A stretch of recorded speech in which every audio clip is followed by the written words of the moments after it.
Right, shalom, shalom. First, I'd like to give all praise unto Yahweh Hashem Yahushai, and double honors unto the apostles and elders of GreatMillStone, and honors to you brothers out there in the highways and the byways, teaching this word in all sincerity and in truth. And yeah, you know, I promised the part 2. It ain't been 24 hours, but I'm not gonna make it into a big deal. If you look, try and get you to see. If you look, the Kefir's been working. Look, that milk is all curdled up. I think it's because of the heat as well. The heat helps the bacteria to move fast, so I'm happy with that. You know, it's only a few hours short of 24 hours. You see at the top there, it's all curdled. So what you need to do from this point is you can mix it around a little bit, just to mix up the water and all that in there, but you're gonna strain it anyway, so it all comes together. So what I got is another glass container here from the last batch that I washed, and I got one of these filters here. So now some people use cheesecloths. It's a bit messy for me, innit? I don't need all that mess. Nice and easy. Make sure you don't use like aluminium. It should be like nylon or stainless steel if you're gonna use a strainer, because the aluminium could mess with the Kefir. Alright, so let's just pour this in. And you see it's all curdled up.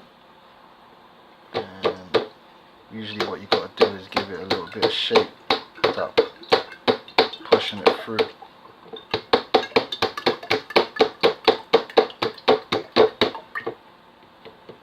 And then I normally have a little swirly technique.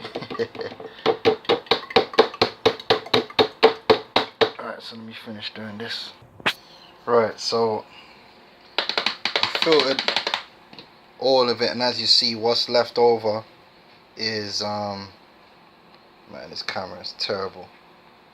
I wonder if it's getting back into focus. What's left over is the I apologize for the quality. I've got to be using a different camera, but what's left over is the Kefir in the bottom there, like what I did in the first video.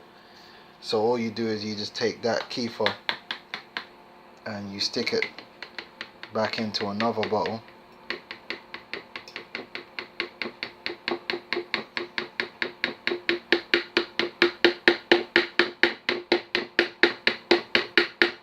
And you start the whole process again. So I'm gonna get some milk and put it in there.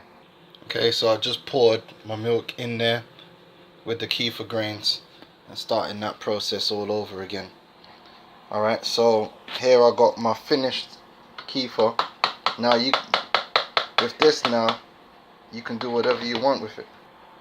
So like I said, with this now, this is your Kefir. Alright, you could do whatever you want with it. Some people have it straight like this. I don't. I flavor mine with fruit. Alright, and then you can use it as a straight up yogurt drink. You could have it with granola, whatever you want to do. You know, there's loads of options, and I'm sure you could look it up. But me, I flavor mine with fruit. So I got a ripe banana and some strawberry here. So what I'm going to do is, and you can add a bit of honey, you know, to it as well if you want. It depends on your taste. I find that an overripe banana is got plenty of sweetness for me. So what I'm going to do is put that in here and then just blend that for a second. Alright, so I blended 2 medium-sized ripe bananas with a little bit of strawberry, and then just mixed it all together.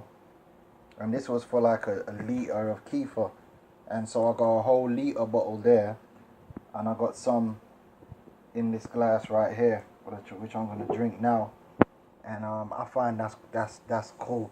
I didn't really have to add no honey, but you can do if you wanted a little bit more sweet. But I think the 2 bananas to a liter for me is good, but you gotta do it to your own taste. But you ain't gotta use bananas, you know, you could do whatever you want to flavor it how you want. There is a thing called a second ferment, where you ferment this again after you've added the fruit, but I don't do that, but you can look up how to do that. But yeah, that's pretty much how you make the kefir. And I'm gonna put this in the fridge. Alright, so I'm gonna drink that when I'm ready, and I'm gonna drink this right now. Alright, and that's easy. And all it cost me was milk and the initial kefir that I bought, which was like $5.99 online. You can get people that are into doing this stuff. They have so much of it, after a while they sell it to you, and they'll sell it to you for cheap. Some people even give it away, you know. And you can get yourself some kefir and get yourself started. And like I said, if you go into the shop to buy these kind of probiotic yogurt drinks, man, one, you don't know exactly what they're putting in it. Two, it's probably pasteurized, so they've killed everything in it, or everything's dead or dormant. And three, you're gonna have to pay for that all the time. Whereas with this, only thing you do is buy milk, so it's cheaper. Alright, so anyway, so with that, I'm gonna say shalom.